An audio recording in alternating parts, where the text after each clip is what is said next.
നമ്മൾ സ്വയം ചിന്തിക്കണം, ഞാനിതിന് പാകപ്പെട്ട ഒരാളാണോ? അങ്ങനെയാണെങ്കിൽ നിങ്ങൾക്കൊരു നല്ല വക്കീലാവാം. ഇനി നല്ല വക്കീലല്ലെങ്കിൽ വക്കീലായിട്ട് മാത്രമേ ജീവിക്കാൻ പറ്റുള്ളൂ. നല്ല വക്കീലാകാൻ കഴിയാത്ത ഒരാൾക്ക് നല്ല ജഡ്ജാകാൻ സാധിക്കും. ഇപ്പം ചിലർക്ക് ആൾക്കാരെ കേൾക്കാനും അവരുടെ കാര്യങ്ങൾ വളരെ നിശബ്ദമായി പരിഹരിക്കാനും ശേഷിയുള്ളവരുണ്ടായിരിക്കും. അപ്പോൾ നീ ജഡ്ജായിട്ട് പോകാൻ ഈ LLB എന്ന് പറഞ്ഞ ബിരുദം നിന്നെ സഹായിക്കുന്നുണ്ട്.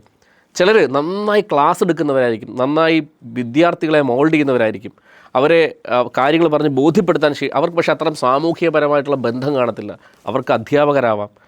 ചിലർക്ക് കോർപ്പറേറ്റ് ഫീൽഡിൽ, നിയമ ഫീൽഡുണ്ടല്ലോ, കോർപ്പറേറ്റ് ലീഗൽ, അതായത് അവർ ചിലപ്പം ഈ പറയുന്ന ഒരു കക്ഷിയോട് സംസാരിക്കുക, അല്ലെങ്കിൽ കുട്ടികളെ സംസാരിക്കുക, ഇതൊന്നും കഴിവില്ലാത്ത എന്നാൽ വളരെ സിസ്റ്റമാറ്റിക്കായിട്ടൊരു കമ്പനിയെ അഡ്മിനിസ്ട്രേഷൻ കൊണ്ടുപോകാൻ അവർക്ക് ആ രീതിയിൽ പോകാം. അപ്പം LLB എന്ന് പറയുന്നത് വലിയ സ്പേസുള്ള, വലിയ സാധ്യതയുള്ള, എൻ്റെ ഫാദർക്ക് എന്നോട് പറയും സ്കൈ ഈസ് ദ ലിമിറ്റ് എന്നാണ് ലോയെ പറ്റി പറയുന്നത്. നിൻ്റെ ലിമിറ്റ് എന്ന് പറഞ്ഞത് അതിന് ഒരു എന്താ പറയുക, ആകാശത്തോളം നിനക്ക് പരന്ന് കിടക്കുകയാണ്.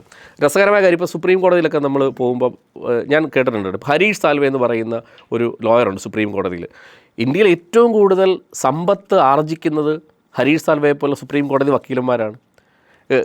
റാം ജെഠ്മലാനി എന്ന് പറയുന്ന ഒരു BJPയുടെ നേതാവുണ്ടായിരുന്നു, സുപ്രീം കോടതി ലോയറാണ്. ജെഠ്മലാനി സാറിനെ പറ്റി പുസ്തകത്തിൽ പറയുന്നത്, അദ്ദേഹത്തെ കാണാനായിട്ട് ഒരു ക്ലൈൻറ്റ് ചെന്നപ്പോഴത്തേന് അദ്ദേഹത്തിനോട് സംസാരിക്കാൻ ഓഫീസ് ടൈം കിട്ടിയില്ല. അപ്പം അദ്ദേഹത്തിൻ്റെ സ്റ്റാഫ് പറഞ്ഞു, സാറ് കോടതിയിലേക്ക് പോകാൻ സാറിൻ്റെ കൂടെ കാറിൽ കയറിക്കോളാൻ പറഞ്ഞു. അപ്പോൾ കാറിൽ കയറിയിട്ട് അദ്ദേഹത്തിൻ്റെ ഓഫീസിൽ നിന്നും കോടതിയിലേക്ക് 3 മിനിറ്റാണ് ദൂരം.